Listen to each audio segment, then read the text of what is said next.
Está con nosotros Jenny Vilcatoma para hablar de esto y más en esta campaña que ya empieza a ponerse efervescente. ¿Cómo estás, Jenny? Gracias por estar con nosotros. Gracias. Bienvenida. Muy amable, gracias. ¿Te recuerda esto a la campaña pasada? Porque tú denunciaste algo acerca de una empresa fantasma también de la época de Pedro Castillo en Cajamarca. Sí, todos recordarán que en la segunda vuelta tomamos conocimiento que Pedro Castillo no había declarado una empresa que había constituido en Cajamarca. Lamentablemente el Jurado Nacional de Elecciones no tomó las decisiones correctas para excluirlo o producir las consecuencias de esa omisión, de esa falta a la verdad en su declaración jurada. Pero nosotros seguimos el camino penal y la investigación se aperturó. Sí es cierto que ¿Qué al es? principio, ¿Falsedad ideológica? Sí, falsedad ideológica porque descubrieron? consignó información falsa en estos documentos públicos. Esta investigación permitió, por ejemplo, que se convoque a los dueños del inmueble del domicilio fiscal que se había designado para la creación de esa empresa. Y esas personas declararon que desconocían y que nadie les había pedido autorización para que se consigne su domicilio como domicilio fiscal de esta empresa. Entonces vemos aquí cómo se repite el padrón con esta denuncia. Igual que en esta empresa. Lo mismo, la señora lo acaba de decir, nadie le ha pedido permiso a ella, nadie le ha comunicado a ella de que iba a consignarse su domicilio como un domicilio fiscal. Claro. Y del mismo modo también en las investigaciones se ahondó más y se supo que habían cuestionamientos sobre el capital social. Se hablaba de un capital social que se había aportado, pero que en la realidad de los hechos no se había materializado. Entonces vemos cómo es que se falta la verdad para crear estas empresas, pero que a la vez cuando llega el momento y son candidatos no se declara la existencia de esa empresa precisamente para evitar, porque al final llegamos a la conclusión de que si Pedro Castillo declaraba esa empresa durante su inscripción en campaña, los medios de comunicación lo hubieran podido identificar y hubieran sacado a la luz todas estas falsedades que se han conocido ya en forma posterior en la investigación penal. ¿Y esta investigación penal está en curso? Sí, ha continuado. ¿Esta denuncia continúa? Sí, sí, por supuesto que sí. Intentó archivarse en varias oportunidades, pero esta continúa en el Ministerio Público, porque los datos que se iban obteniendo en el camino daban cuenta que había mucha información falsa consignada en diversos documentos. O sea, López Chao es Pedro Castillo 2.0. Bueno, tenemos a la fachada académica, pero con una sombra mejor, comunista, ¿no? Radical, que también le echa mano a los recursos públicos, en este caso de la UNI, ¿no? Y claro, lo mismo con los jurados electorales, porque lo que dicen es ya los plazos para tachas o para poder sacarlo de carrera han pasado. Y ya no podemos hacer nada, solo ponerle una multa. Bueno, yo califico este accionar en el sistema electoral como ya un fraude a nivel institucional, un fraude en el proceso electoral, porque se establecen una serie de normas que se vulneran, que se inobservan, como tú le ves, que debe de ser causal de exclusión del proceso. Pero resulta que quien tiene que hacer ese trabajo de fiscalización es el mismo ente electoral. Y no lo hace a tiempo, y cuando lo descubre la prensa en forma posterior sale este pretexto de decir que ya precluyeron los plazos y que solamente se le puede imponer una multa. Entonces, esto no se puede repetir todas las elecciones. Entonces, este sistema ya está diseñado para que los candidatos que se inscriben puedan esconder información y finalmente van a seguir en la carrera electoral. Esto ya ha ocurrido con Pedro Castillo. Debería cambiarse la norma y cuando se encuentra este tipo de falsedades, el candidato simplemente tiene que ser retirado de la contienda electoral. ¿Por qué? Porque él debió haber sido excluido en su momento, pero por estos pretextos se mantiene en la contienda electoral. Entonces, ¿qué está pasando? Que se mantiene una persona que debía haber sido excluida y el voto popular nuevamente se fija en él, pero cuando este tenía que haber sido excluido. Si hubiera sido excluido, ya tendríamos menos candidatos, menos personas sobre las que la ciudadanía, o sea, el filtro no está funcionando. Pero no es casual. No, y además se inclinan siempre para favorecer, por ejemplo, a Martín Vizcarra lo acomodaron como pudieron, retrocedieron y cambiaron similares resoluciones para que pudieran a él habilitarlo y que pueda seguir en carrera. A Acción Popular, un partido histórico, se lo bajaron, al partido aprista. Ahora comentaba, justo también recordábamos el caso de Fernando Silloni, que se olvidó de consignar uno de sus carros viejos, que tendrá, pues no sé cuántos carros tendrá él ahí, donde trabaja, pues en Ica. una camioneta que no consignó y lo sacaron de carrera. Mano dura, ¿verdad? Sí. Mano dura. Para algunos. Implacable para algunos. Pero para otros, como el caso de López Chau, a Pedro Castillo en su momento, o la misma lista de Perú Libre, que fue aceptada con un candidato que no podía participar. Y la norma indicaba que tenía que ser reemplazado, pero ellos insistieron en que sea Vladimir Cerrón. Y lo que cuestionábamos, incluso interpusimos una demanda de amparo por la nulidad en su momento, porque era la fiscalización lo que estaba fallando por parte de la entidad electoral. Entonces, ¿qué estamos permitiendo con todos estos actos que para mí están rodeados de corrupción y que deberían ser investigados?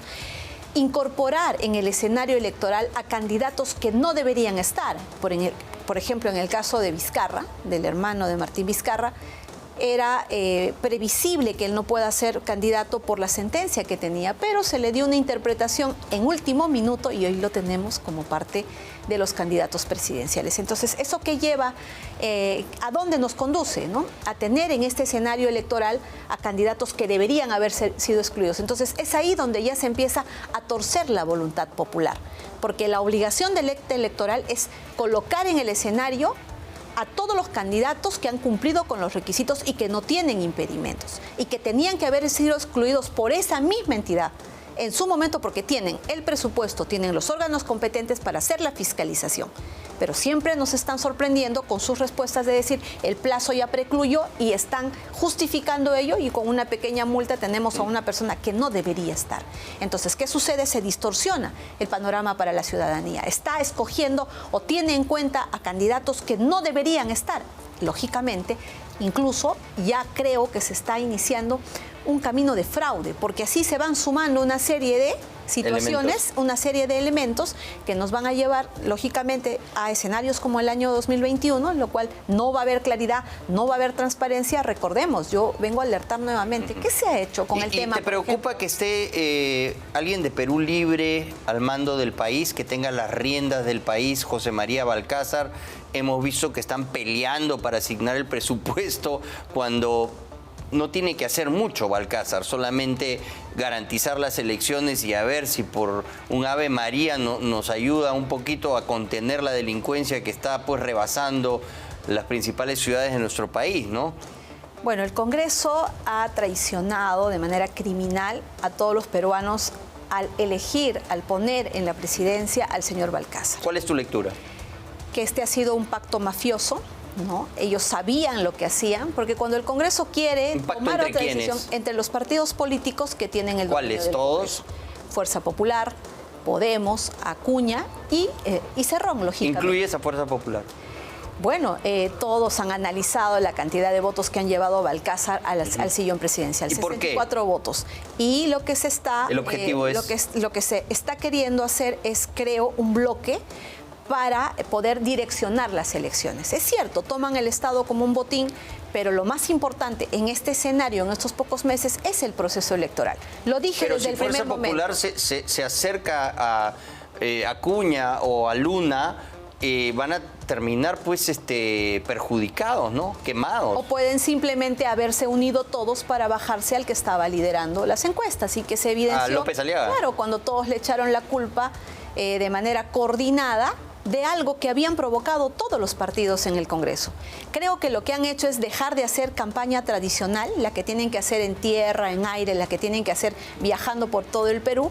Creo que han convertido esta decisión, este accionar traicionero hacia los intereses del Perú como una estrategia electoral.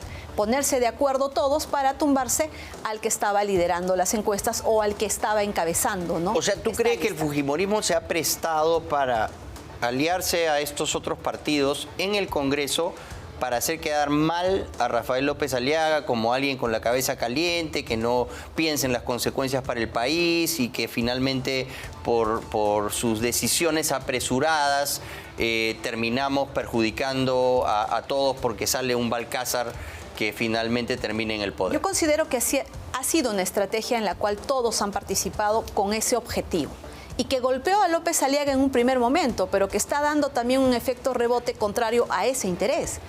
Porque ¿quiénes les han creído a ellos, a estos líderes, cuando le echaban la culpa a López Aliaga?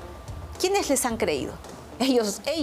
entre ellos, pero la población se ha dado cuenta de esta estrategia. Está leyendo claramente que le quieren echar la culpa a López Aliaga de una situación que han generado absolutamente todos. ¿Y por qué han puesto a este congresista como presidente? O sea, ¿por qué escogen a Balcázar, el más prontuariado de todos los congresistas? Porque Balcázar... Alguien de Perú Libre. ¿Por qué? Porque el pacto fujicerronista se ha mantenido durante todos estos 5 años, mientras todos o un sector podíamos estar peleando en contra de Cerrón y de sus intereses. En el Congreso no fue así. Tuviste en la presidencia, en la mesa directiva, al hermano de Cerrón durante todos estos años. Sí. La pregunta o la respuesta que debemos exigir a todos los presidentes que han pasado, ninguno ha capturado a Cerrón. Entonces, para mí el señor Valcárcel solamente es la fachada. Quien es presidente de la República en este momento es el señor Cerrón. O por lo menos él se ufana de serlo. Ha salido en varias entrevistas, ha dado mensajes a la nación y no ha habido un solo líder político que haya salido a desmentirlo. Tampoco siquiera han salido a dar un mensaje contundente para capturarlo. Entonces, lo que hay aquí es un pacto criminal que pone en riesgo a la democracia. Es cierto, pueden ponerse de acuerdo, han logrado impunidad en una serie de decisiones que los benefician, pero ¿qué seguridad tienen ahora? Y lo ha confirmado el señor de Soto, que fue el caballo de Troya, ¿no? Aquel que utilizaron por 2 días para poder apaciguar y evitar las protestas o evitar esa presión hacia el Congreso para que puedan cambiar esa decisión inmediatamente, utilizaron al señor de Soto. Yo estaba segura desde el primer momento que Vladimir Cerrón no lo iba a permitir, que lo estaban usando y así fue. Pero él ha salido a dar información muy importante. Lo que está en riesgo son las elecciones y no solamente porque no... Hernando, sí, ha dicho eso. Lo ha dicho textualmente, lo ha repetido. Es su lectura. ¿No? Lo ha visto, lo ha sentido. No ha podido tomar decisiones, ha visto que lo que ha planteado le han cerrado las puertas por completo porque los intereses están puestos en las elecciones. Entonces, ¿qué tenemos? 2 riesgos muy graves. Uno, que por un lado no se lleven a cabo las elecciones, porque los comunistas son así, llegan al poder y no lo quieren dejar. Y oportunidades como estas van a pensar 2 veces si los quieren dejar o no. Si no se llevan a cabo las elecciones inmediatamente el presidente queda por fuera, podemos confiar nosotros en Cerrón? ¿Cómo podemos? En su mismo discurso él ha hecho una descripción en cómo podría existir la posibilidad de que Balcázar pide las elecciones inmediatamente, es el artículo 117, es una de las causales de inmediata vacancia. Hay muchas circunstancias que se pueden generar para ello, muchas circunstancias.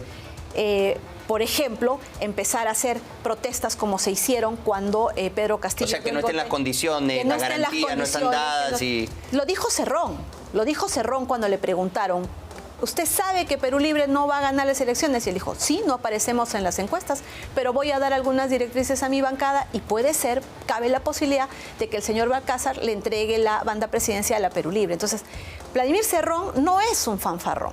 Si sale a ufanarse del poder, no es un fanfarrón.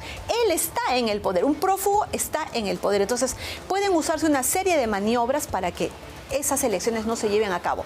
Pero aún así se llevarán a cabo, lo ha dicho el señor de Soto. No hay una garantía de que sean transparentes. Lo que ha existido ahorita es el aseguramiento de todos los partidos políticos, o sea, ya distribuyeron la torta del Estado y con tal de tener una bancada fuerte, porque saben que no van a ganar todos, solamente va a ganar uno, pero lo más importante es tener el control del Congreso, porque como hemos visto, ya no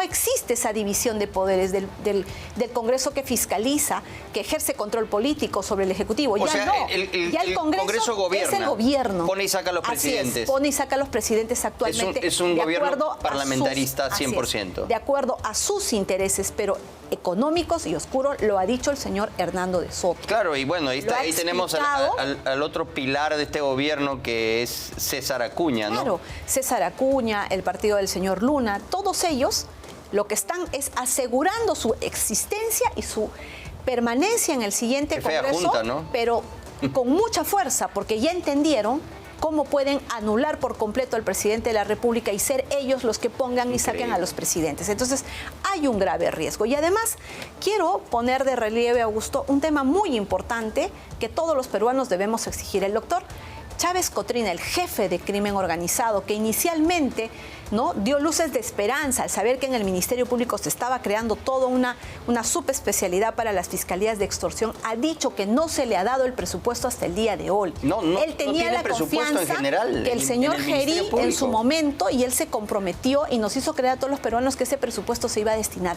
Nunca se dio. Él ha dicho que el funcionamiento de estas fiscalías es inviable. Entonces, lo que importa es la lucha contra la criminalidad, y esa no se está atendiendo porque no existen los fondos, y eso es muy grave.